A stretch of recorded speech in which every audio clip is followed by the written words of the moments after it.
This is Pet Life Radio. Let's talk pets.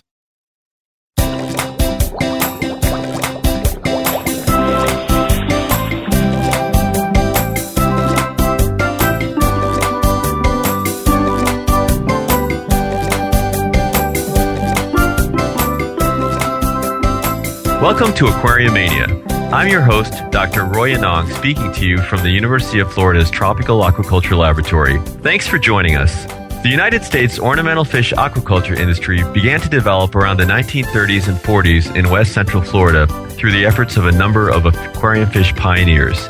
Since then, the U.S. tropical fish industry, still centered in Florida, has grown from 1 to over 200 farms unified through the Florida Tropical Fish Farms Association. Hundreds of species from numerous families are cultured in ponds and tanks using many different techniques.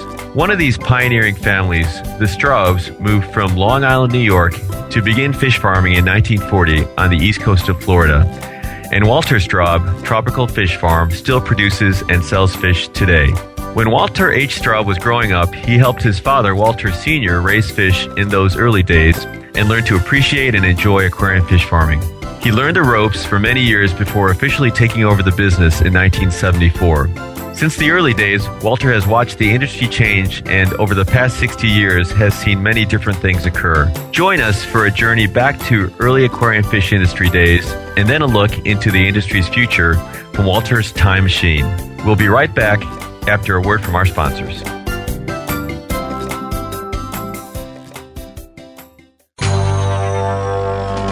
It's designerpetsweaters.com. Hand-knitted designer sweaters for your precious pup or cool cat. Beautiful couture patterns for your pets, including custom-knitted formal wear, casual wear, yachting, and even sports-themed. Many designer pet sweaters include feathered tammy hats, top hats, and a lot of sparkle. Each sweater includes leg loops, front paw sleeves, and leash opening. Visit designerpetsweaters.com to order your four-legged fashions today. Your pets will stay warm for the winter and be runway ready. Large or small, we fit them all. designerpetsweaters.com.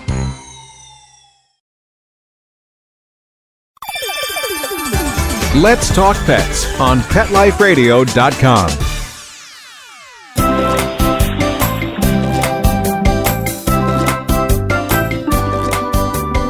Welcome back to Aquariumania on Pet Life Radio. My guest today is Walter Straub, owner and operator of Walter Straub Tropical Fish Farm. Hi, Walter. Thanks again for being with us today. Oh, hello, Roy. It's nice being with you. So, you've been around for quite a long time. I know not quite the 1800s, but almost the 1800s. So, you've definitely seen a lot of changes and have been here in the early days of the industry, both in the U.S. and definitely in Florida. Starting with some of the things I'm curious about, what made your family move down from Long Island to Florida? What kind of, profession change was this for your father? Right. Okay. Well, briefly, my parents were both from Germany, and they eventually they came over when they were roughly 18 and met in New York and married eventually. And my father was in the travel business with Cook's Tours, and of course, when the war broke out, 39-40, the travel industry came to a halt. My father had always had tropical fish as a hobby, even in Germany. Since the age of 9, he had aquariums and fooled with fish. And in New York, the apartment, I understand, was utilized to its fullest by almost no place to sit, just aquariums all around, and even the bathtub was used at certain times. So the opportunity, he heard of a farm trying to be built here in Florida.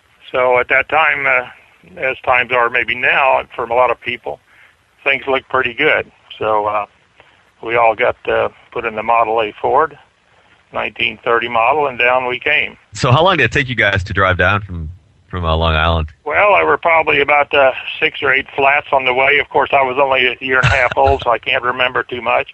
But you know how it was in the old days. That's right. But anyhow, the trip was made in a reasonable length of time, and got down here. And of course, it's a lot different then than it is now. This farm, of course, we got to first describe what kind of farms we have in Florida. We got the dirt pond type farms where basically there are ditches dug in the ground, and then we've got what we call an above ground concrete vat operation. And this was a totally concrete above-ground operation from its inception. So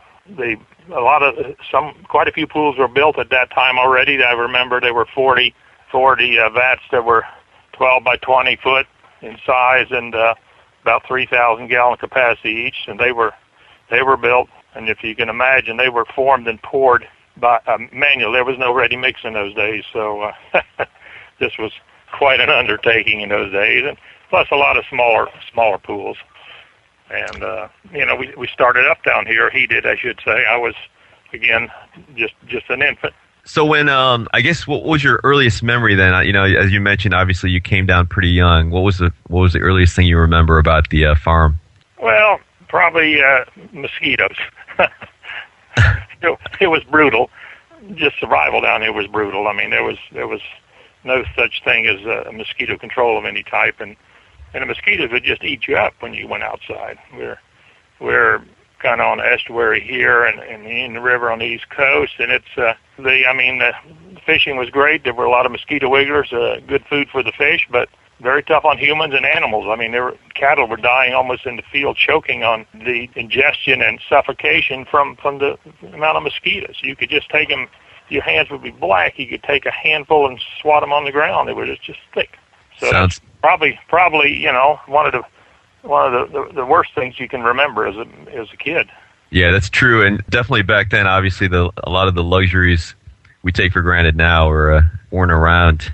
Now, how many other farmers were around in that area, or do you recall when your dad was setting up shop? Well, there was a dirt pond, in-ground pond type operation going about the same time. Basically, there were three sections in Florida that went into fish farming, and that was Miami, and of course most of Miami at that time was the concrete operation like we have above ground because of the porous lime rock. I guess a lot of the vats down there that were in the ground would not hold water really. Then Tampa had a couple of farms, and of course now that is the center of activity, the West Coast area. And there were just the two of us originally here, and then one of the Miami farmers came up here and started a small operation. And there was one in Sebastian, which is a little town but they were all quite small in those days. The big farm started in Tampa later on. So what kind of fish did your family raise, and how did you choose those fish? Well, there weren't nearly the variety available you have today. Most that were primarily live bearers in those days, of course, all the plotties and mollies and swords and guppies. Of course, even the fancy guppies came along later on when the Japanese, I believe, started raising the first fancy guppies. This was probably late 50s, early 60s, if I'm correct on that. And of course, that was something that we got into right away then too, because they were quite valuable in those days. And it's. Do you remember what maybe those guppies were running for back then? Well, The fancy guppies were going for we could get 75 cents a piece for fancy guppies in those days. Wow, when they first started. Now that was big money in those days. Definitely, yeah, definitely. I mean, today that's maybe not so much, but common guppies at that time were 3 cents a piece, and your run-of-the-mill gold guppies and semi-fancies were maybe like 10 cents, which was was not that great. But when you got up to fish like 75 cents, you're talking big money. And was this 75 cents to you, the farmer, or in the stores? To the farmer. Farmer. Okay. So in the stores, it was probably not to the wholesaler, to the stores. No. Right. Okay. So that was very interesting. Of course, you have a lot of problems. In other words, we came down, we moved down, and we hear about. Well, I guess we were here about 3 years, and we burned out. All right, fire. We had a 2-story home. And the house and the fish house and everything burned to the ground. We had no insurance.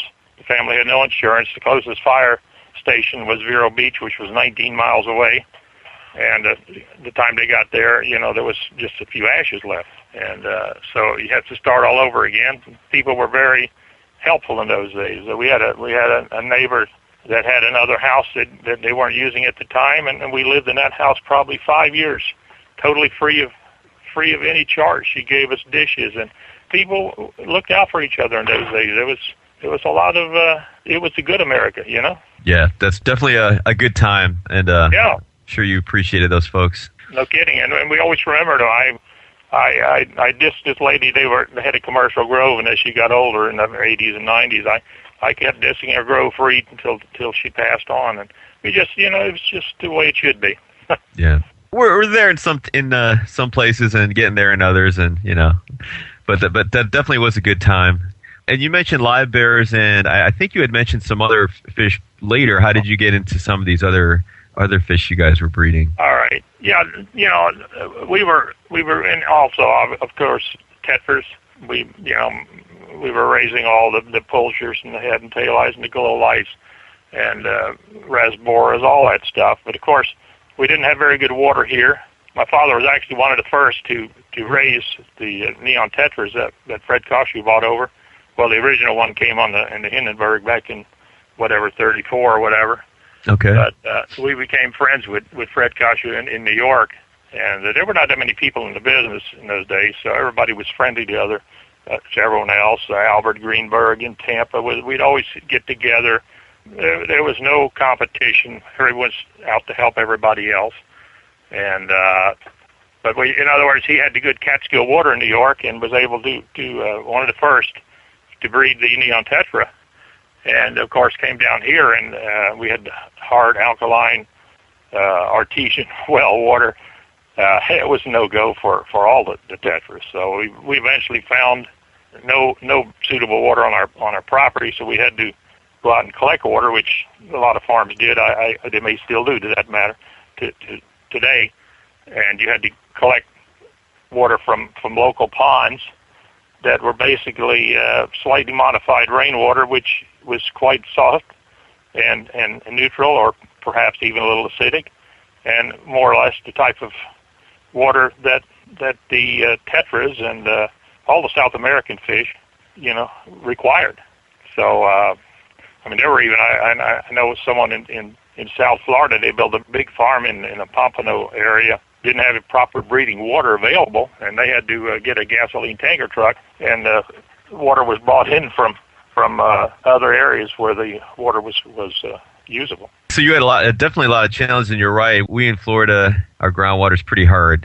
So you guys generally, yes, of course. You guys overcame a lot to get these fish in production. Now you mentioned Fred, and I think when we had talked in the past, I guess he was one of the folks that had been doing a lot of collecting. Can you tell us a little bit about? Yeah, he was a great man. I mean, he was originally in Ardsley, New York, I think, and that was where the home where it started. And him and another man from Japan, I think, Mutsu Matsuno, I think it was called Eastern Garden, if I'm not mistaken. They were big wholesalers in the New York area. But Fred was always like a family friend. I mean, he would be around whenever he was in the area, and he settled in Ojus, Miami, for a while there in the Miami area, and then he built a dirt farm in White City, which is around Fort Pierce here on the East Coast.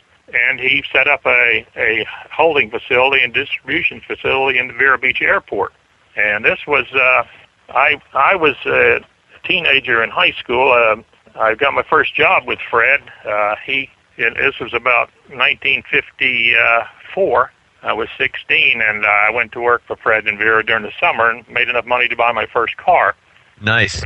$1.25 an hour I got, but it was exciting working for him because they would bring in. He had a fleet of planes. He had the 2 Lockheed Lodestars, which were twin-engine planes that he used to fly down to South America to gather up all the tetras and the cardinals and the neons that were coming in that area. And he would stop into Guianas and pick up all the hatchet fish, fly them into Miami to clear customs, and then land them in Vero. And I'd get a call in the middle of the night, say, "Walter, time to go to work," you know, and we come down there and unload. And that these planes were just gutted planes, but him modified. He had a couple of men crew, or I should say a couple of mechanics that worked full time. They had to land down there in grass, on grass strips, obviously, pretty rough terrain, and the tanks would always spring leaks, so that you didn't want to have too big of leaks in a gasoline-powered plane. So the mechanics were always full-time keeping one in the air. And he even went larger than on to a PBY flying boat, which was quite a plane that they used to land on the Amazon with that plane. pick up the fish and come back. He would land in Vero. For years, we sold exclusive to him. He would land once a month just to pick up our fish. And in those days, that was like 50 boxes of fish is all he could produce on our farm at that time. He would take the entire production, and then it went on for years. Even then, at the end, when I even worked for him, he had a B-17 bomber, which he was converting, a big 4-engine bomber, and it might still be in flight. I know it. I think that the National Geographic Society or something at one time had that plane. They were flying some rare animals around, whales or what have you. And I think in the Tropical Fish Hobbyist magazine, I saw a reporting of that some years back. So it was an interesting period. You never know what he had. They brought in then a lot of electric eels for university research. The piranhas, of course, were coming in. Snakes a lot of things were coming in. But it was an interesting period for me. And of course, at one time there, he said, "How would you like to take a little milk run out to the West Coast?" So I left Vero Beach in the evening with him on one of the delivery flights, just the pilot and co-pilot and myself, and we left just before dark in the evening. And first stop was New Orleans. Then we went to Houston, Dallas, had breakfast at Albuquerque, on to Long Beach, California, then up the coast to Oakland, and then finally spent the night at Cheyenne, and then came back. That was the last stop on the delivery route. So it was quite a thing when you think back. I mean, nowadays nobody could afford to fly an airplane and that, but he did it, and my job while on the flight was to make sure that the air stones were in all the 5-gallon tin cans that they used, 5-gallon gasoline cans. A square or rectangular 5-gallon can which was used for that type of operation. And they had a little air stone. They ran vacuum pumps on these airplanes. They ran vacuum pumps. They used to power the gyroscopes. They'd run them backwards, so they acted as a blower. That's your modern blower that is used in the aquarium industry today to deliver air to your aquarium. And they ran them backwards, and they had carbon veins in them. They work real good. Put out a lot of air, without too much power necessity. So. Wow, that's incredible. I'm going to talk with you and have a couple more questions, definitely about the flights and some of the shipping. But first, we're going to have to take a quick break. Right. Some messages from our sponsors.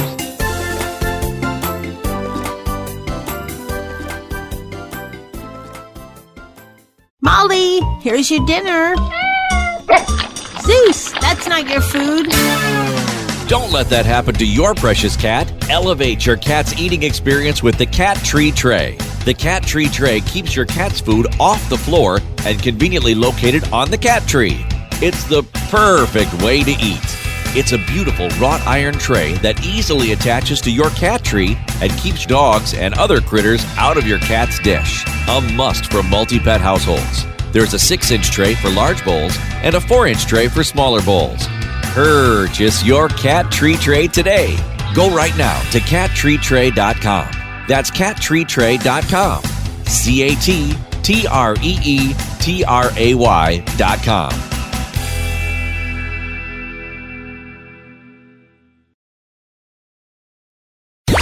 Let's talk pets. Let's talk pets On Pet Life Radio. Pet Life Radio. PetLifeRadio.com.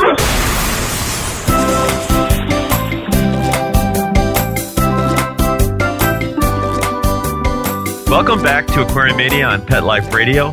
My guest today is Walter Straub, owner and president of Walter Straub Tropical Fish Farm.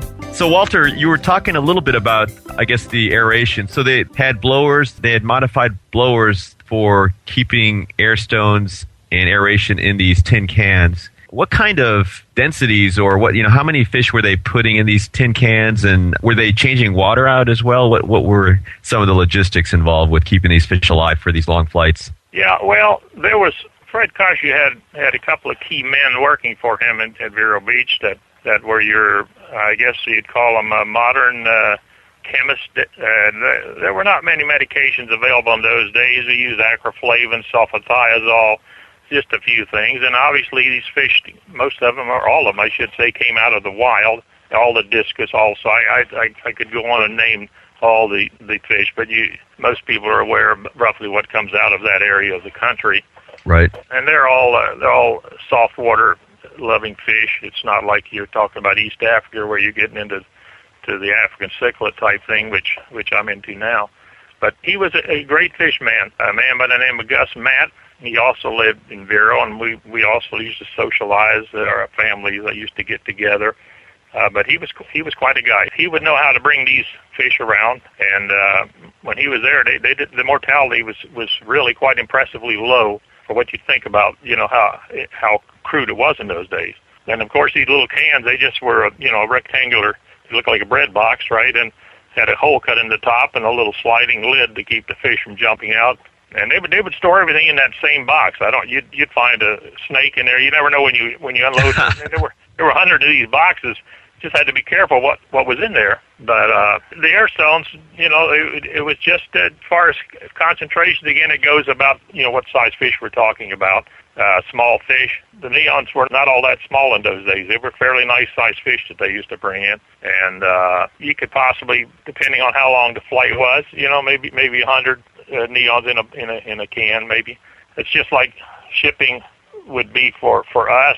In other words, prior to airplane shipping, we used to ship our fish by railway express. People probably don't realize that, but when we first started here, our fish would all go out by train, and we'd hear the train coming over the bridge, and everything was ready to go. We'd run up to Grant, which is a little town 4 miles north, traveling with that old Model A about as fast as the train would go. Get there, and they would take the glue pail, slap on the labels, and away they would go. And these fish would go up to, say, New York, to Paramount. Maybe take them 2 days to get there, but they went in heated train compartments. So there's probably no more fear of fish freezing in those days than there is today with commercial airline pilot. I mean, more fish freeze here in Florida at the airports than I think they used to be when they went by train. But they would just go in the typical round, approximately 18-inch diameter, called a German shipping can that had to be returned in, and it would go into a box with some shredded paper around it, and had a small diameter lid that goes on the top, and they would be reused, had to be shipped back. But then, of course, when the airplanes started flying, even out of Vero, like I know that Eastern Airline was flying, I have pictures of my father loading fish on a DC-3 Eastern Airline in Vero, and that was back in the 48. So that made it nice when the plastic bags came out, and you could just put the plastic bag. And we always ship very light water, but we firm believer in it's not the amount of water, it's the depth of the water. So when did the plastic start replacing the metal for shipping? The closest I can think to is around after the war. I wish I knew. I don't know. I don't remember when the insulated fishing, the styrofoam box came into existence. That came a little later. I remember seeing the first shipping boxes they made. They were made in Miami, and they would not stack, so they took up quite a bit of room to store. But that's a very, very helpful, clever thing, because the problems with shipping without the styrofoam box in those days, or a tin can, for instance, we used to raise a lot of Oscars, and they would have different sizes going from 1.5 inches up to 6 inches. And you try to put a 6-inch Oscar in a plastic bag of 3 mil thickness and keep him, and you throw him around for a while and keep him from perforating the bag and losing water. I just, to this day, don't realize how many fish made it, and that the airline passengers didn't get wet baggage from leaking bags, because there was no way to contain it. Even though you put a double bag and some newspapers between it, the fins on those fish, especially a 6-inch fish thrashing around, and airline personnel, they're not the gentlest, generally. They're not trained to be that way, so that's the way it is, They just throw them around like it was inanimate object. But, so, again, it was just amazing. So you mentioned a lot of different fish you were all raising. How did you, I guess one obvious question I've always had is, what did you feed them back then? I don't assume there were a lot of these prepared diets available back in the 40s and 50s. Not really. There was, of course, tetramin, and a few of those German foods came in. For the pond use, we made our own food. The primary ingredient was just oatmeal, quick Quaker oats, ground up. We used to run it through an old coffee grinder that we had that we bought from A&P or something like that, a food store. It was a coffee mill, and instead of putting the beans through, we put the oats through. And then we cook that on the stove with the water in a big pot. And for the protein, the good stuff, the fish meal, we used to get from Maine. They call it a Maine concentrate. And that was a very rich, that was before they extracted all the fish oil and sold that separately. It used to come in 100-pound sacks, and the sacks would always be dripping with fish oil. But it was outstanding food, and believe it or not, there's something about oats. I know it's supposed to be even good for humans, cholesterol-wise, but fish can almost live on that. I mean, all fish, not just it was just a very good food. And I used cooked food until, quite recently. I would say up until even the Oscars and all, we were feeding the cooked food. They learned to eat that, and it's not the best.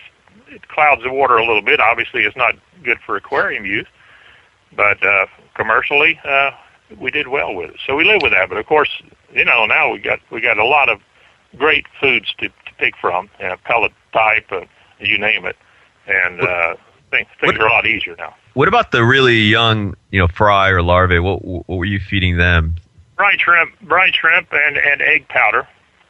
Egg powder, just the egg yolk, I should say, not egg powder, but it's the egg yolk, a dried egg yolk. Or you could take a cooked hard-boiled egg and run it through a fine mesh thing, and then sprinkle a little in the water. Of course, all this stuff it's how much you feed. You can't spoil the water, but it is good. And you would try to raise for some fish, Infosauria and rotifers.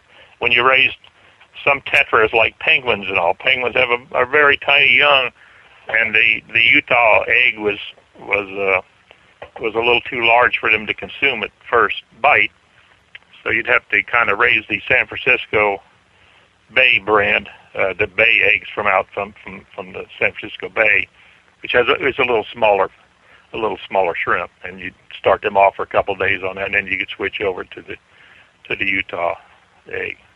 So, obviously you mentioned fish were being transported by plane to a lot of the different cities all over the U.S. How did you, I guess, keep track of your customers, and were the customers pretty good with you in terms of how the fish arrived? Could you trust them? I know that's, you always want to be careful and that sort of thing from the business side. Yeah, that part hasn't changed too much. Okay, there were crooks then those days too.